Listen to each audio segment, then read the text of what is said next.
This is the EQA, the smallest, most affordable, and the first of many EVs coming into Malaysia from the Mercedes EQ sub-brand. The company says if you are young, trendy, and ready to take the plunge into all-electric motoring, this is the ideal car for you. So let's put it to the test, shall we? Is it any good? How does it compare against the petrol-powered GLA and of course its other electric alternatives? And even more importantly, its full electric range. Is it going to be enough for you to be driving it every single day? Let's answer all that and more in this video. Relax, breathe easy.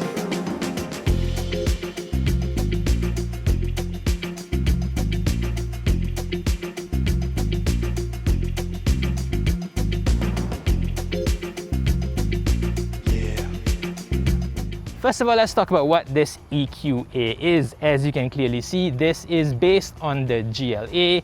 That's what the A signifies in EQA. Moving further up the range, you've got the EQC, which is the size of a GLC, and then there's the EQE and EQS, each one similar size to an E-Class and an S-Class respectively. Now, clearly, Mercedes-Benz didn't really think this naming convention all the way through, because while the EQA, EQB, EQC are all SUVs, the EQE and EQS are sedan models.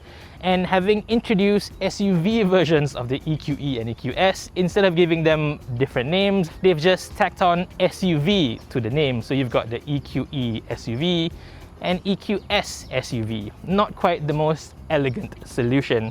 But anyway, that's all coming into Malaysia very, very soon. Here and now, we've got this, the first EQ in Malaysia. There is just a single version available here in Malaysia, the EQA250 AMG line, and this goes for 278,000 ringgit. Compared to the regular petrol-powered GLA 250, this is just over 10,000 ringgit more expensive. So relative to other markets, this is a bit of a bargain here in Malaysia. If you are buying the EQA in Europe or in the US, you are looking at between 20 to 30% more expensive compared to the GLA. But over here, the difference is less than 5%. So I'm not saying that this is a cheap and affordable car, but just in relative terms, in the context of Mercedes-Benz, this is priced very well against the regular GLA. Now, as for its rivals, there's only really one, the Volvo XC40 Electric. That is slightly cheaper by the virtue of being locally assembled, while this is fully imported from Germany. That's about 20,000 ringgit less compared to this. You of course have the Mini Cooper SE Electric, but that is a tiny toy car with half the electric range, so I can't say that is a competitor to this either. If you don't mind having a non-premium badge, there is also the Hyundai Ioniq 5. For the same price as this, you get a slightly bigger car, more power and whatnot, but of course you do have to sacrifice the brand value. As for BMWs, there's none within the same price class or size, but there is a slightly bigger SUV in the form of the iX3, but that's about 50,000 ringgit more expensive as well. Now let's move on to styling. Well, this is very clearly based on the GLA with the same platform and the same body. It does have at least a whole different face for the EQA. So this has a whole different frontal signature to the GLA, and I think it looks different enough. Key to this new face is this full closed up front grille, because obviously EVs don't need air intakes. There is no radiator to cool down, so there is no radiator grille obviously. At the side, you've got differently shaped headlamps compared to the GLA, and they flow directly into the front grille, giving a nice cohesive signature face. Part of that signature is this continuous LED line joining the two headlamps, and this is what Mercedes-Benz EQ believes to be their signature look. At night especially, I think this does look really good. Lower down the bumper, this has the more aggressive, deeper AMG line front apron, although I think personally I would have preferred the standard version of the EQA. The softer, more elegant looks fits this car's character a little bit more, I think. As for highlights, I do like the blue strips within the headlights, give it a bit of a unique look to it all. But what I don't really like is this thing over here. This is just so wrong in so many levels. First of all, it's not placed in the center of the front grille, which, yeah, bugs me all the wrong ways. And worst of all, it's not even a real camera. That is a dummy cam because this car doesn't have a full 360-degree camera view. Why have it there then? At the side, there is no hiding it. This is purely a Mercedes-Benz GLA with the same door, same body panels. In fact, most of the sheet metal over here is shared between the two models. But that's not such a bad thing, of course, because the second generation GLA has really grown into a handsome and fashionable small SUV. The only things that mark out the EQA is this rather naff looking badges. They look a little bit like an afterthought, and of course the wheels. This is part of Mercedes-Benz's aero efficient wheels. They are designed to cut through the air more efficiently compared to regular designs. But yeah, I'm just not a fan of it, especially not this black ring within it. In other markets, the EQA is available with a much nicer set of multi-spoke alloys. I think that would have given it much more obvious EV look and feel to it. But yeah, here in Malaysia, we don't get any options, so we're stuck with these wheels. At the back here, the EQA gets the same treatment as the front. There is this full-width continuous LED strip to connect the lights, and this does give it a very distinctive look, especially at night. A single glance and you know it's something special. This entire tailgate is different as well. So on the GLA, you have the number plate holder on the tailgate itself. Over here, it's been moved to the bottom of the bumper. The lower half is also unique. You now have more diffuser inserts, and this being electric, obviously there are no exhaust pipes. For Mercedes-Benz, that's definitely a good thing. At least they can't put on fake pipes on this car. One detail I do like is this EQA250 font. This is different to the regular ones we've used to in Mercedes-Benz's. This uses a brand new EQ font. I think that looks really nice. Overall, I think the EQA does look really good. At least it looks different enough to the base GLA. Most of its rivals don't bother to do this at all. The Volvo XC40 Electric looks exactly the same as its petrol counterparts, and the same can be said of the BMW iX3 as well. Here, at least, EQ has tried to make its cars look different, and I think that is a good thing if you're buying an EV.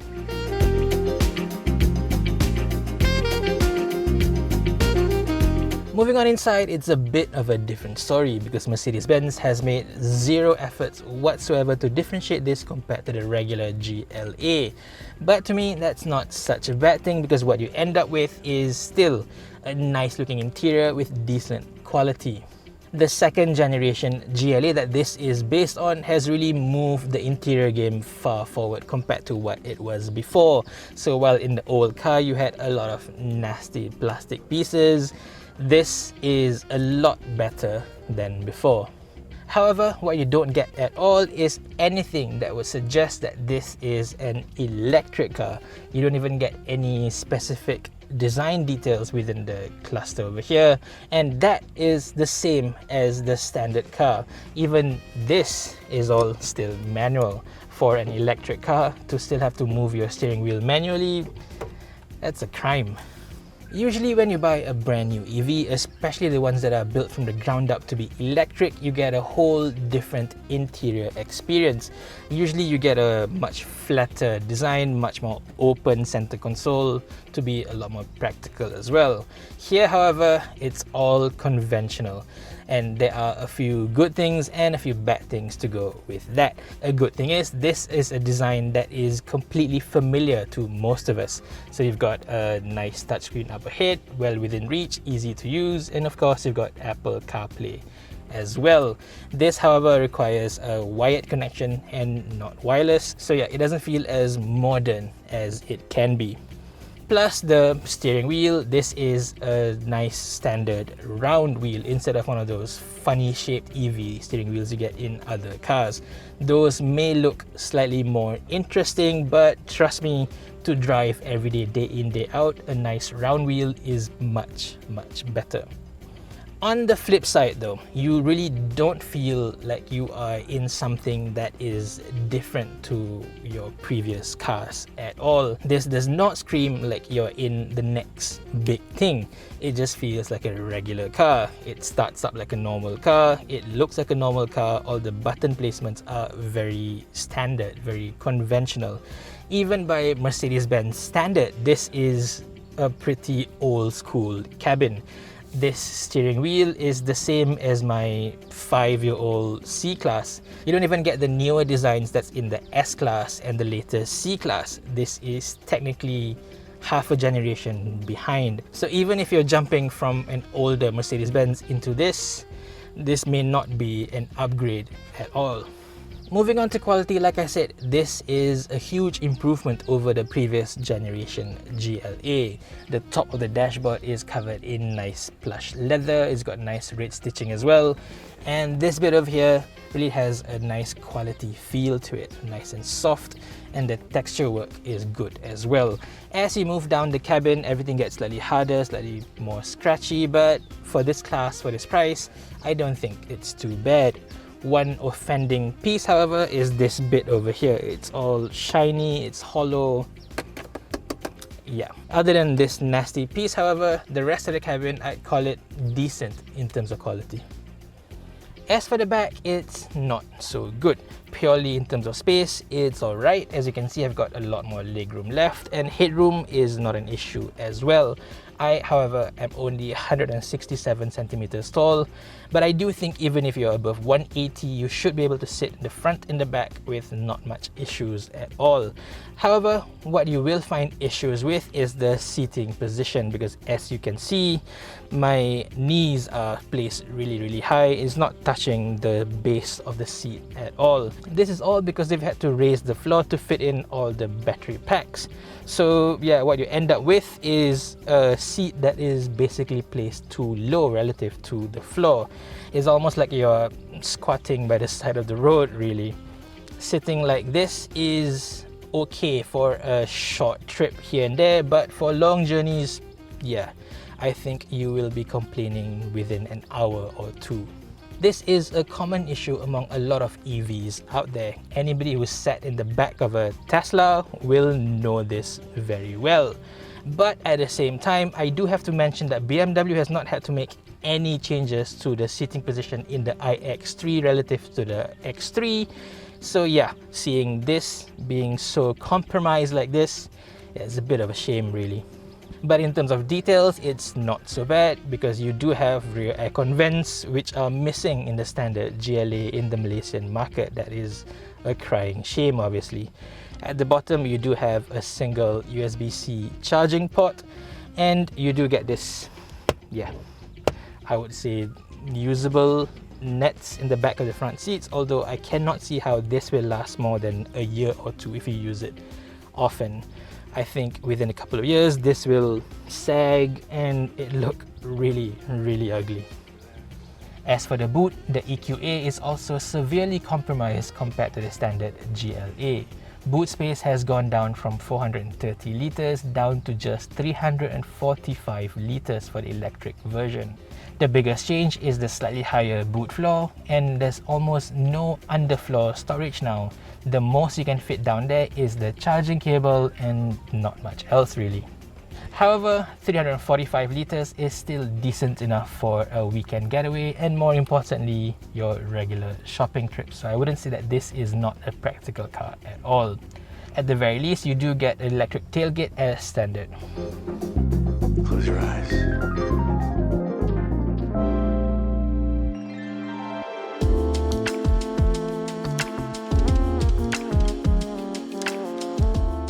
Alright, the EQA250 by Mercedes EQ.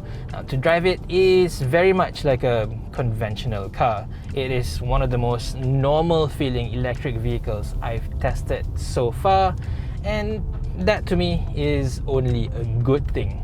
As for the numbers, this has a single electric motor making 190 PS, and 375 Newton meters of torque. But this is where the EQA is a little bit unconventional compared to most of its rivals. While most EVs in this price or class are predominantly rear-wheel drive, or the higher performance versions are all-wheel drive, the EQA is front-wheel drive. That is something that's usually utilized by cars that are smaller and cheaper, like the Nissan Leaf and Hyundai Kona. So yeah, this Mercedes EQA is only front-wheel drive, and its performance figures are also a little bit underwhelming. By now, we're just so used to seeing crazy performance numbers for EVs. You can blame Tesla for that, obviously.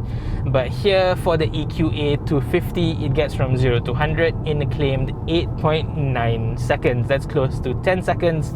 And in fact, compared to the GLA, this is actually slower against the clock compared to the GLA 200 and of course the GLA 250.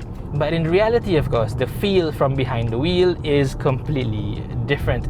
As is usual, the numbers on paper don't really tell the whole story, and that is especially true with this car over here.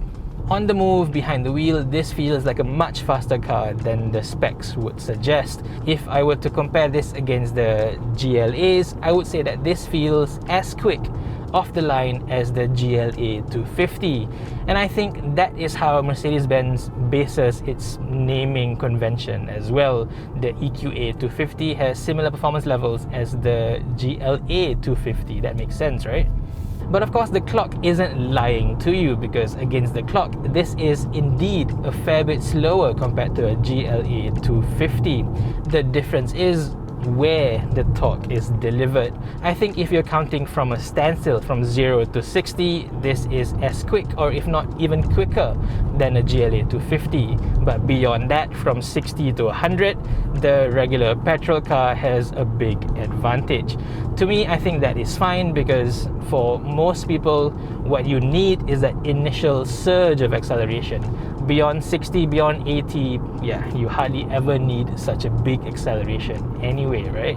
Plus, this car is just not built for high-speed cruising anyway. Its top speed is lower than most other cars, really, at just 160 kilometers per hour. That itself is proof that this is the kind of car that you want to drive slowly in the city, and even if you do take it to the highways, you shouldn't take it more than, say, 110, 120. Anyway, this is much more comfortable doing normal city or legal highway speeds, of course. But one thing that I do have to mention is that this is not the norm for the class, because for around the same money, you can get a Volvo XC40 Electric, and that is one of those insane overpowered EVs, like I mentioned before, that has twice the amount of horsepower, pretty much twice the amount of torque as well, and it gets from 0 to 100 in about 5 seconds. That is sports car territory for a family compact SUV. Yeah, I don't think you need that much performance. If anything, I do believe that most drivers will feel more comfortable driving one of these compared to the XC40 Electric. There is such a thing as too much power, and especially being electric, as soon as you prod the throttle down, that car just jumps forward. It can be a little bit alarming, can be a little bit scary for some people. This, that's the full throttle. To me, that is already much more than you would need. To me, that is quicker than, say, a GLA 200, GLA 250.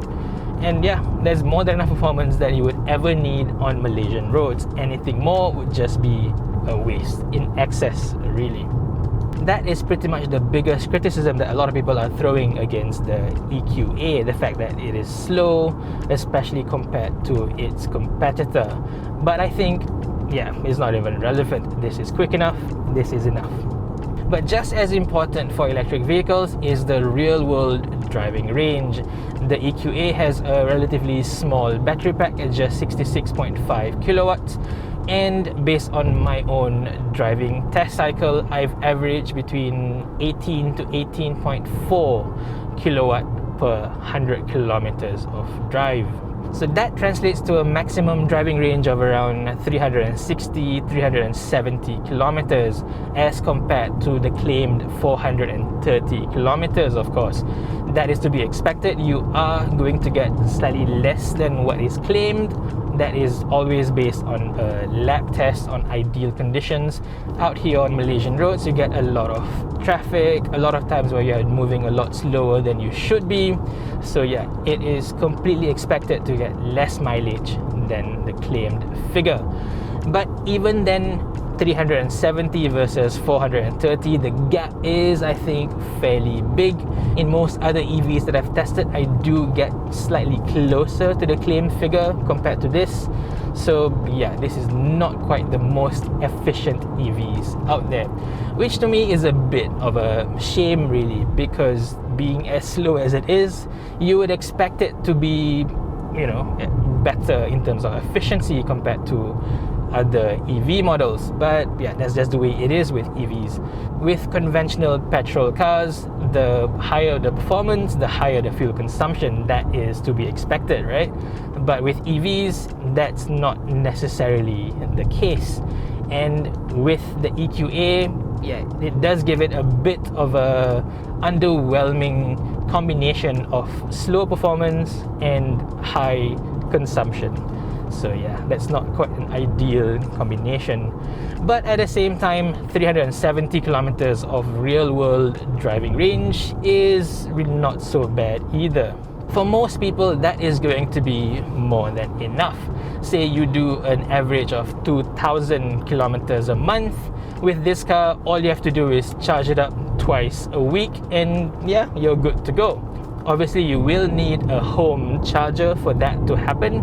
If you're buying an electric car, ideally you should have a home charger available. If not, it's going to be a lot more tricky. I think relying on public chargers here in Malaysia, yeah, is just not going to fly. You'll have a horrible experience overall. Speaking of charging, this car has a 66.5 kilowatt battery. It does support AC charging at up to 11 kilowatts, which is fine, or DC charging if you have access to fast chargers at up to 100 kilowatt. Again, that is significantly slower compared to most other EVs out there, and that is because this is using a slightly older generation of EV architecture, 400 volts, compared to the newer ones that are using 800 volts like Ioniq 5, the Porsche Taycan and whatnot. Those can charge it up to 250, even 350 kilowatts. This is limited to 100. So if you do get access to one of those super fast chargers along the highways that can do 180 kilowatts or whatever, this can only take in 100. So yeah, it's a bit of a waste there. But at the same time, I'm not going to put too much emphasis on the maximum DC charging speed, because most of the time, I would say 95% of the time, you will be charging at home using AC, and 11 kilowatts is pretty much the standard for all EVs nowadays. As for charging times, it will take between 6 to 7 hours to charge this car from 0 to 100% using AC charging. But of course, you are never going to be charging this car from 0 anyway. Most of the time, you're only doing 20 to 80%, and that should take no more than 4 or 5 hours. And again, that's not really relevant because you will be charging it overnight as you sleep anyway. So whether it takes 3 hours or 8-9 hours, doesn't really matter. What you do get is a fully topped up battery as you wake up, as you drive along. As for quick top-ups using DC fast chargers along the highways and whatnot, going between 20 to 80% is going to take you between 40 to 50 minutes. So yeah, I think that is quick enough. All you have to do is get a coffee, go to the toilet, and you're good to go. It would be even more convenient to get a slightly faster charging rate, of course, but 100 compared to say 150, it's not that big of a deal if you ask me. So yeah, in terms of specs, especially, you know, power, torque, charging rates, this is quite a bit behind most of its competition. But in use, yeah, it's not that big of a difference as you may think. What does make a real difference, however, is the way this car drives, because tell you what, this is a much more pleasant car to drive compared to the Volvo. This just rides so much more smoothly. It drives like a normal car. You won't really have to brace yourself as soon as you press on the throttle. This car just glides along like a normal car, like a regular Mercedes, and that is a good thing in my books. In terms of ride comfort, this car I think is fabulous by EV standards. What a lot of people do not notice is that most EVs have a rather firm and busy ride quality. It's because EVs are generally extremely heavy. In this case, this car is about 2 tons compared to less than 1.5 tons for a regular GLA. So we're talking about a difference of around 500, almost 600 kilograms. This is heavier by. So with most EVs, because of the extra weight, the ride quality suffers because of it. With this EQA, there is a slight difference as well, but for the most part, it is very comfortable in this car. Much more so than in the Volvo XC40 Electric, I think. In that car, you really feel that the suspension is just made way too stiff, and it doesn't deal with bumps and especially highways as much as this car does. As usual with Mercedes-Benz Malaysia, we are getting the base suspension setup over here, the standard passive steel suspension, whereas in most other markets you can upgrade this to a set of adaptive dampers. But you know what, for this car it's not that noticeable, because even as you drive along through a lot of bumps, through mid-corner undulations, I think this is very decent. At no point does it feel uncomfortable, and no point does it feel under-damped or too firm like you do feel in quite a few other EVs in the same class. I think it's quite rare that I can say Mercedes-Benz is by far and away ahead in terms of the suspension game, but in the case of the EQA, yeah, Mercedes-Benz has done a really good job here with the suspension. It's the same with handling as well. Despite this car's extremely high weight, 2 tons for a car like this is almost unheard of for a car that is not an EV. But to drive through corners, through twisty bits, you almost don't really feel it. I mean, of course you do feel the extra weight when you are really pushing it, but unless you are driving it like a maniac, I think most drivers will not feel the difference at all. This to me feels like a traditional Mercedes-Benz. It's got a direct steering, it's fairly agile, it's not the most enjoyable steer, I have to admit, but for most people it's good enough. And that's the thing with this EQA, it does pretty much everything good enough. It's more than fast enough, I think. Its range is decent enough. Its ride quality is better than most. So yeah, that's definitely a good thing. And to drive, yeah, is enjoyable enough. At no point does this car have a big compromise. So overall, I highly rate this car. I think this is an extremely well-packaged vehicle. One negative thing that I do have to mention about the EQA is the braking feel. For the most part, it still feels a little bit unnatural, a little bit too grabby as soon as you touch the brakes. It doesn't feel quite as natural as it should be. This is something that I think Mercedes-Benz is really far behind most of its competition, whether it's EVs and even its plug-in hybrids. The brakes always feel a bit different to what you would expect it to feel. So that's the one chink in the armor for Mercedes-Benz, the one thing that you do have to watch out when you drive it. Otherwise, this feels like any other regular Mercedes, yeah, except for the brakes. And one last thing, I do have to applaud Mercedes-Benz Malaysia for speccing up this car up to the brim with active safety features.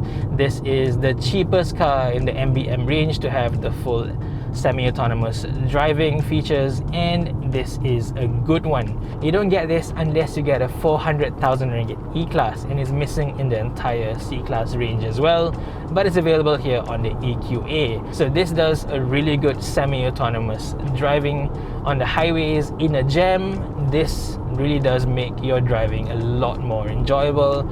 You can have a much deeper conversation with your passengers. You will reach your destination with a lot more energy, with a lot more verve. I think that makes a big difference as compared to a car without all these adaptive driving features. You may think that this is more of a, convenience feature rather than a safety feature, but to me, nope. I think the more that I've experienced all these features, the more I would want it, the more that I think is necessary for any new car that you're buying in 2022 and beyond. So MBM, I think this is a good start. So now let's trickle this down to pretty much all your other models as well. The sooner that happens, the better. Thank you very much. So that's our full review of the EQA by Mercedes EQ.